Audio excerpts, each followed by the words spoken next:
Hello everybody, in this video I have a scrapbook process to share with you with the Thompson's Craft Supplies design team. I am using the new Minte Papers Harmony paper pack, which is so gorgeous. I love it so much. And I am scrapping a photo of my granddad and three other men when he was in the Navy in the Second World War. I recently visited my grandma and took copies of many photos, especially the old ones, because obviously they're the best.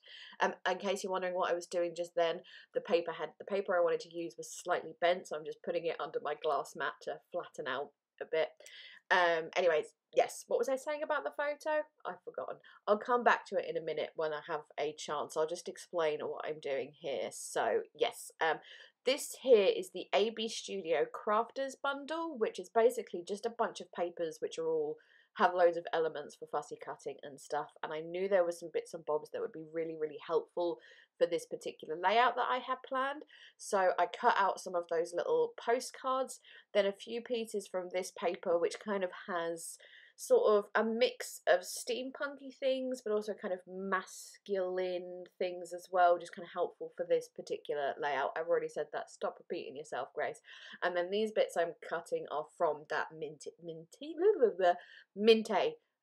Harmony paper pack. So, and it's got like little suitcases and stuff, which I thought was quite a good little symbol about going off to war and stuff. So yeah, that picture is my granddad in the Navy, Second World War. I have no idea who the other three guys are. My grandma didn't know either.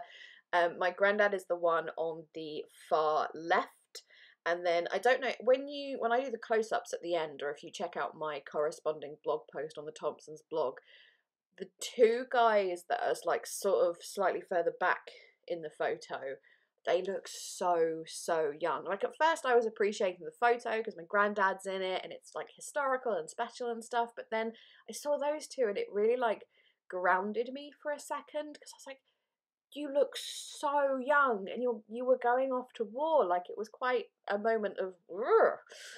Anyway, let's talk about what I'm doing. I'm grabbing a Kaisercraft stamp of just like a brick wall, and using archival ink in sepia, I think, just to add a little bit of background stamping. And then next I took this scripty fonty sort of stamp, like completely illegible writing but looks pretty cool. That is from Mama Makes, I think, and I'm going to stamp and emboss that a few times on that blue door. And I'm going to use, what's the name of it? Hang on, I've got it written down. It is Sweet Dixie Kettle Copper Embossing Powder. And I have to say, I was so chuffed with the way this turned out. You know, sometimes when you create something and you're just like, yes, that works. I am proud of myself. Like, it's just that copper embossing on top of that blue door. The colours were just so nice. Hopefully you can kind of get an idea of it at the moment. Maybe it'll be better in the close-ups at the end or whatever, but it just looked so nice. I'm slightly obsessed, and I'm probably going to do it in like every single project I do for Thompson's Craft Supplies this month. I'm just warning you, that's probably going to happen. Anyways, once the embossing was done, I don't think I'm going to add any more mixed media to the page. I think I'm just going to work on the photo and backing it and stuff. So I'd already played around with this a little bit, but I was going to cut out those postcards I cut out, sorry, I wanted to kind of use those as backing, because there's the whole kind of thing about them leaving for war and like sending postcards and letters home and that sort of thing.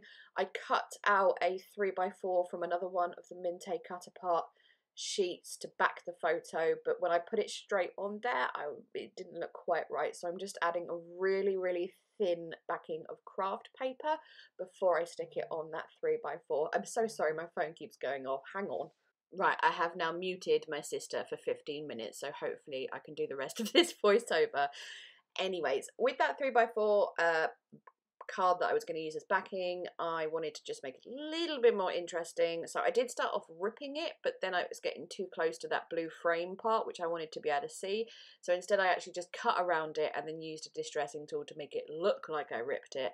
Then went around the edges with a sort of rose gold metallic ink, which isn't ideal because like the embossing is very much copper rather than rose gold, but I don't have a copper metallic ink, so I just had to make do. And then I'm going to add those postcards kind of going, I can't think what the word is, but you know, they're sort of layered up and then, but also an angle, so it kind of curves around the photo. And then there was that other little leftover bit from another 3x4 card, which I think I fussy cut something from. Maybe I cut it out of this video, I don't remember, but I thought I'd just add that as well, just for another bit of layering. I'm going to prop the whole thing up on some foam, as I do with pretty much every layout these days, just so it stands out a little bit from that incredibly busy background. Like, it was busy enough by itself, like as the paper came, but after adding the stamping and the embossing, there's a lot going on there. So just that little step of putting it on foam or like a layer of thick card or something, like if you don't have craft foam, just like boxes, like Amazon boxes or whatever, are quite good for that.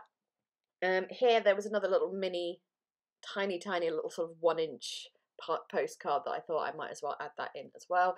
I went around the edges of that with the sepia archival ink as well. Here I'm going to just arrange all those little fussy cut bits and pieces around the photo, going around the edges of those with Distress Oxide in Vintage Photo, of course, because what could be more appropriate for this photo than Vintage Photo, obviously.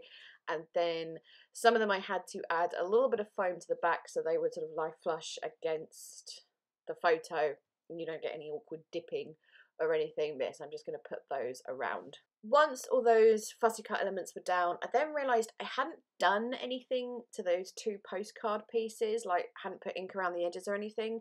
And I don't always have to do that, but I really regretted not doing it with this layout. They just look so wrong. They needed to look vintage and distressed and old and stuff. So I took a cotton bud, or what is it, a Q-tip that America call it? Whatever it is.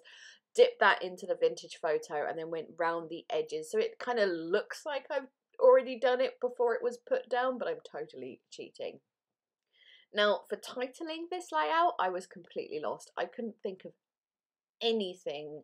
I couldn't think of anything that was like big enough or strong enough or like meaningful enough. So I decided with, let's just not have a title, and I'm going to use a bunch of the Tim Holtz clippings stickers instead. I've got the brothers, which I kind of the brothers in arms sort of thing, to put under the photo, and then shows a few little phrases and stuff that I thought were vaguely relevant and meaningful to the layout to put right in that top left corner where I've kind of got stamping but not much else going on.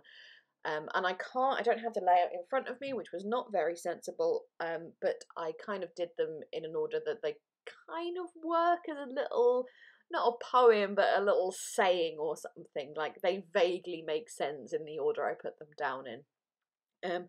Once those guys are down, I'm just going to add a few splatters. I'm going to use Distress Spray Stain in Tarnished Brass, so it's like a, well, it's not a coppery colour, but it's that same tone of the browny, vintagey old, etc, etc. And then also, just to add a little bit more shiny copper to go with the embossing, this is Lindy's Starburst Spray in Cowabunga Copper. And then once all my splatters are down, I'm going to finish off with, of course, a load of Nouveau drops in Copper Penny. So lots of copper all over this layout. I just think it goes really nicely with the colour of that photo. Like, I'm just obsessed with it, and I have some more really gorgeous old photos to scrap, and I'm so looking forward to it because they're all just so yummy, and obviously they're meaningful to me because they're my family and blah blah blah. Anyways, once those Nouveau drops are down, that is the layout complete. So thank you so very much for watching. I will leave links, of course, in the description box to all the products used, to the corresponding blog post on the Thompson's blog, and anything else that might be relevant. I don't know. I think it's time for me to go. Please leave me a thumbs up if you enjoyed. Chat to me down in the comments. I am going. Thank you so much again. Bye bye.